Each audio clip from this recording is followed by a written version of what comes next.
right, hi guys. So this week we are focusing on color and how color is made, which is essentially just by light. The way that light hits our eye allows our eye to see different colors. And when different colors are placed next to each other in a certain way, it kind of tricks our eye a little bit because color is simply just the way that light is hitting that pigment from the color, or what makes something colorful. So for instance, this blue marker has blue pigment in it, and that reflects light in a certain way that allows our eye to see it as this beautiful blue color. Now, when colors are put next to each other, our eye registers those colors a little bit differently. So if I place a really bright green color next to this dark blue, it looks a little bit different than if I was going to place like a warm red color next to this dark blue. You can see the difference of how these colors look when they're placed next to one another. So that's what we're gonna kind of play with this week. And you can use, as always, a wide variety of art materials to make your art this week. So crayons would work great for this project. Colored pencils would work great. I'm using markers today. So whatever material you have that is colorful is going to be a great place to start.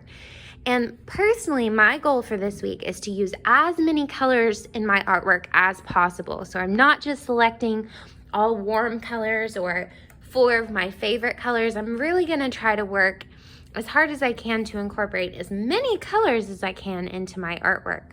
So what I've done to start is I've just made a bunch of wavy lines all over my paper. So I think these are kind of cool. They look like drips. I made some like swirls throughout my paper that are really big. You don't have to lay it out in kind of like stripy wave lines. You could draw something circular so it's kind of radiating outwards, and I have a feeling if I chose this layout that at the end of it would look kind of like a tie-dye t-shirt. That would be really cool. So something abstract or something non-representational would work really great for this project this week. So maybe for this week I wouldn't choose something like drawing a picture of my cat to then make all colorful, although that would be cool. I would choose something abstract, just like some wavy lines, some shapes, to include in my artwork this week because we want the focus to be on the color. So now I'm going to go into this area, and I personally am just going to outline this line to start because I know that the first color I'm going to be using in this area is going to be this blue, and I want my edges to be really clean on my artwork. So I'm going to outline first. You don't want to outline every section, but the first color that you lay into a section, you could go in and outline so that that edge is really neat. Because when we go into color, I'm going to kind of color in a zigzaggy line all around the edge of this shape that I've made for myself right here. So it's almost looking like I have fur sticking out from this line.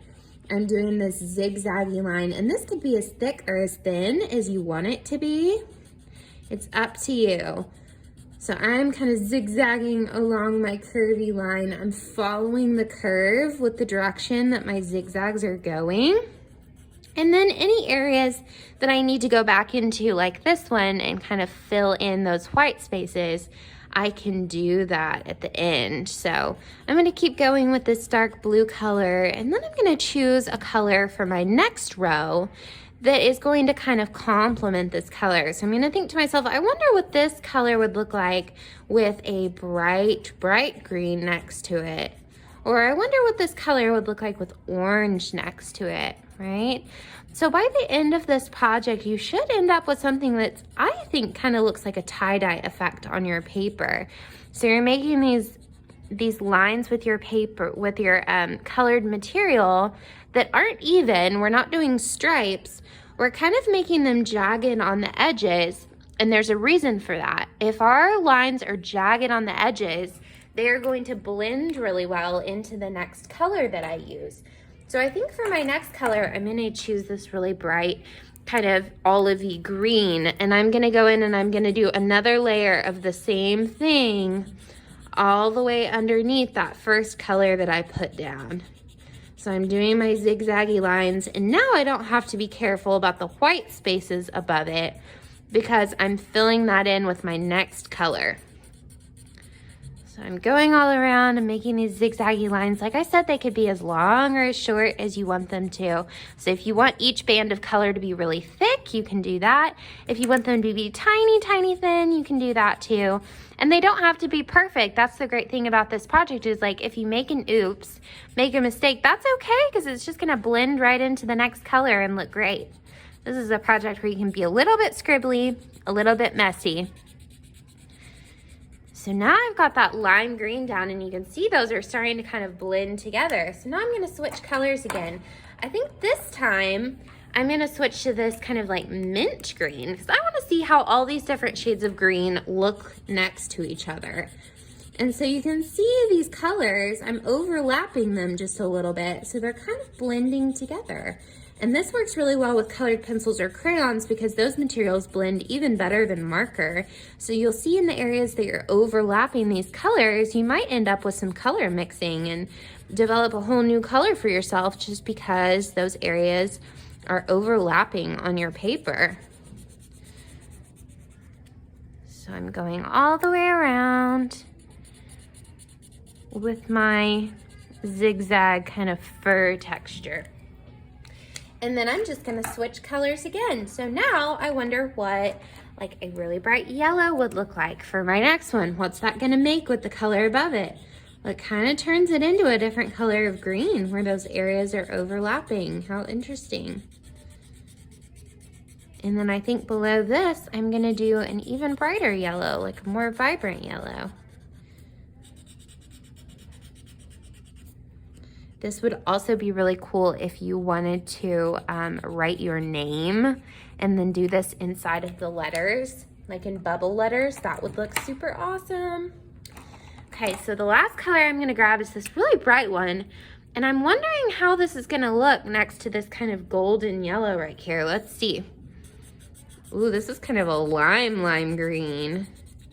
That looks interesting with the yellow in between it. And it's kind of making, honestly, a little bit of a gross color where it's overlapping, but that's okay. We're experimenting with color this week. I'm just gonna fill in this little area right here. And then I'm gonna go through my paper into all these different areas, and I'm just choosing whatever colors I think might look interesting together, or what colors might look interesting overlapping one another. And I'm just gonna do this same kind of scribbling technique in layers, all in these different areas. So if I was gonna go into one of these little loop-de-loops, maybe I'll start out with like an orange and I'll zigzag again. You probably wanna outline that section first so that you're not left with edges that kind of look like this all the way around. I don't think that would look as nice. So I'm outlining first and then I'm doing my little zigzags. My zigzag coloring all around the edge with orange. And then maybe I'll go in with like a really bright red next. Well, those almost look like the same color. How interesting. And I'm overlapping. And then maybe in the middle, I will pop in like a really bright pink. I think that would look good next to the red. Okay, so go into these different areas and use this kind of scribbling technique to blend these areas of color into the next one. And then when you're done with the whole thing, it's gonna kind of look like all blended together, like maybe something is melting or maybe it's a tie-dye technique. So we hope you have a lot of fun this week deciding what kind of pattern you wanna make on your paper. Remember, I would suggest to choose something kind of abstract, just like a bunch of shapes or lines, rather than trying to draw like a baseball and then fill it with color like this. I don't think that would look quite as cool this week.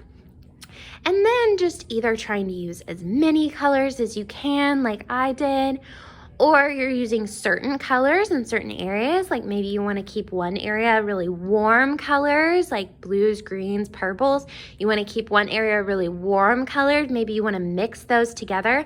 So we hope you guys have fun creating and experimenting with color this week. Don't take your artwork too seriously this week because it's all about experimenting, but we still want to make sure that we're using our best craftsmanship, coloring carefully, and filling our paper really well. We can't wait to see what you make. Bye.